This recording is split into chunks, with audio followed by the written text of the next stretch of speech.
Sir आज आपण एक पत्र दिले पंतप्रधान मोदींना, त्यांचे आभार मानलेत आणि साहित्य संमेलनाला ते उपस्थित राहिले त्या संदर्भात आणि काही पुतळा स्टेडियम मध्ये उभा राहावा. जे संघटक होते त्यांची ही सूचना होती की मल्हारराव होळकर त्याच्यानंतर महादेव शिंदे अशा 2-3 नावं त्यांचं त्या ठिकाणी कायमचं स्मारक असा आग्रह स्थानिक नेतृत्वाने केला. तर त्यावर आधारित ते सांगितलं तसं हे पत्र वाच. तर आज AI आधारित एक आपण कार्यक्रम होतोय. एक वेगळी क्रांती आहे ही कृषी क्षेत्रातली AI वरती. आता ऊसाचं उत्पादन मोठ्या प्रमाणात 100% AI वरनं अनेक क्षेत्रामध्ये, पण आमचं लक्ष शेती आणि तत्सम क्षेत्रावर आहे. हा एक चमत्कार आहे.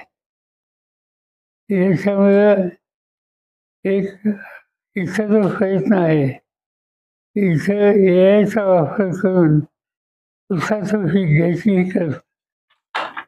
याच्यामध्ये एक ऊसाला पाणी कमी लागेल, ऊसाचं दर एकरी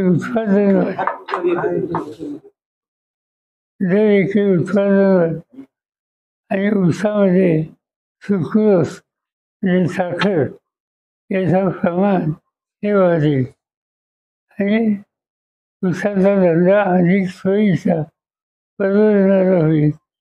हे सगळे चमत्कार AIच्यामुळे होऊ शकतात. तर ते AIचं तंत्र इथं आणायचा बरेच दिवस आमचा प्रयत्न होता आणि मला आनंद आहे की आज महाराष्ट्रातल्या विशेषतः दक्षिण महाराष्ट्रातले अनेक साखर कारखाने त्यांनी याच्यामध्ये सहभागी व्हायची इच्छा व्यक्त केली. त्यासाठी त्यांच्या सूचनेनुसार त्यांचं एक बैठक या ठिकाणी आहे. जवळपास 300 लोक या ठिकाणी येतील. त्यांच्यासमोर एक संच बांधलं जाईल आणि हा एक क्रांतिकारक निर्णय हा लावायची प्रक्रिया महाराष्ट्रात सुरू होईल.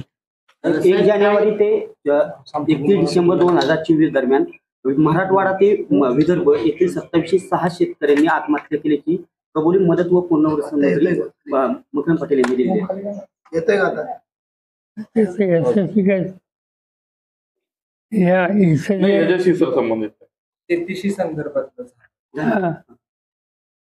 आज आकडेवारी एक समोर आलेली आहे राज्यातल्या शेतकऱ्यांच्या आत्महत्या संदर्भात. चिंताजनक आकडेवारी आहे. 2706 मराठवाडा ते विदर्भ. विशेषतः मराठवाडा आणि विदर्भाचे काही जिल्हे लाईक यवतमाळ, अमरावती किंवा नगरमध्ये, मराठवाड्यामध्ये बीड अशा काही जिल्ह्याच्या संबंधीची जी माहिती मिळते ती चिंताजनक आहे. आम्हाला लोकांच्याकडं त्याचा कधीवर माहिती कळल्यावर आम्ही त्याची ठिकठिकाणची माहिती एकत्रित करतो आणि केंद्र सरकारची याबद्दल एखादी धोरण आखावं, त्यांनी याला मदत करण्याच्यासाठी काही नीती ठरवावी हा आग्रह आम्ही धरणार आहोत. उद्या सोमवारी पार्लमेंट सुरू होईल, त्यानंतर या कामात लक्ष घातलं जाईल. काही दिवसानंतर माळेगाव सहकारी कारखान्याची निवडणूक लागणार आहे.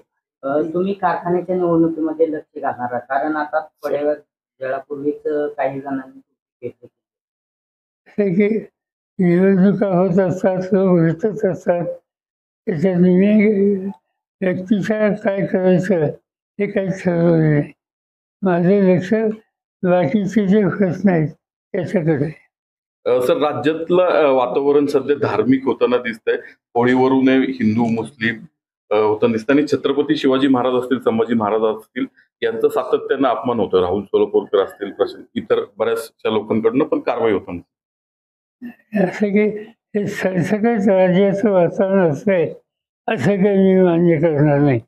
पण काही ठिकाणी परिस्थिती थोडी बिघडली तर त्याचा गैरफायदा घेणारे काही घटक अचानक सामोरं जायचा निकाल राज्य सरकारने घ्यावा, सक्त भूमिका घ्यावी. सत्तेचा गैरवापर आणि लोकांच्या मध्ये जात आणि धर्म याच्यातून अंतर हे कोणी वाढवायचा प्रयत्न करत असेल तर राज्य सरकारला वाघ्याची भूमिका घेता येईल. सर, राजकीय प्रश्न आता जयंत पाटलांनी काल तुमची भेट घेतलेली आहे. ते नाराज आहेत अशी चर्चा होती. त्यांच्या वक्तव्यावरनं पण वेगवेगळे अर्थ काढले जात होते. तर त्यांनी उत्तर दिले.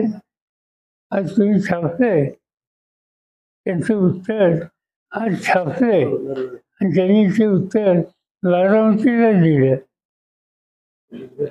माणिकराव कोकाटेंसंदर्भात प्रश्न आहे की कोर्टानं त्यांच्या शिक्षेला स्थगिती दिलेली आहे, परंतु ते निरीक्षण नोंदवले की पुन्हा एकदा निवडणुका होऊ नयेत, खर्च वाढला असता म्हणून त्यांना दिलेली स्थगिती ही केलेली. नाशिक कोर्टानं हे आहे ते निरीक्षण नोंदवले. कसं बघताय?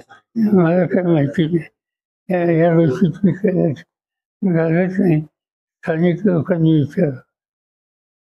साहेब, मल्हार झटका आणि या सर्टिफिकेट वरून वाद निर्माण झालेला आहे. जेजुरीच्या विश्वासांचं म्हणणं आहे की आमचा पाठिंबा आहे, काही विश्वासांचा त्या राज्याच्या सोबत प्रश्न दुसरे आहेत का नाही, हे काही राजकीय प्रश्न आहेत. साहेब, अर्थसंकल्प आता सादर झालेला आहे, पण राज्यावरती काही लाख कोटीचं कर्ज आहे. 9.5 लाख कोटींचं कर्ज झालंय. ज्यावेळेस महाविकास आघाडीचं सरकार होतं 2014 पर्यंत ते 2 लाख कोटीपर्यंत होतं. आता ते 9.5 लाख कोटींच्या पुढे गेलं. माझ्या वाचनात आलं अर्थमंत्र्याचं जे वाचन होतं त्याच्यात त्यांनी या गोष्टी दिली आहे. बघूया त्याची कॉफी हातात पडल्यावर त्याचं भाषण. सर, बीडमधली परिस्थिती आहे. वेगवेगळे व्हिडिओ नेहमी पुढे येतात. गुन्हेगारी वाढताना दिसते. धनंजय मुंडेंनी अखेर राजीनामा पण दिलेला आहे. हे सगळे फोटो व्हिडिओ व्हायरल झाल्यानंतर उशीर झाला असं वाटतं तुम्हाला? असं आहे की वीज जिल्ह्याने अनेक वर्ष आज ही वीजची अवस्था आहे की कधी नव्हती. वीज शांत संयमी सगळ्या घटकांना घेऊन जाणारा असा जिल्हा, असा माझा अनेक वर्षाचा अनुभव आहे. मी स्वतः त्या भागात जेव्हा लक्ष देत होतो तिथं मी उभे केलेले 6 सदस्य आमदार म्हणून तिथे निवडून आहे आणि एक प्रकारचं सामंजस्याचं वातावरण होतं. दुर्दैवाने काही लोकांनी सत्तेचा गैरवापर करायची भूमिका घेतली आणि त्याचे दुष्परिणाम गेले काही महिने आज वीजमध्ये आपल्याला दिसत आहेत.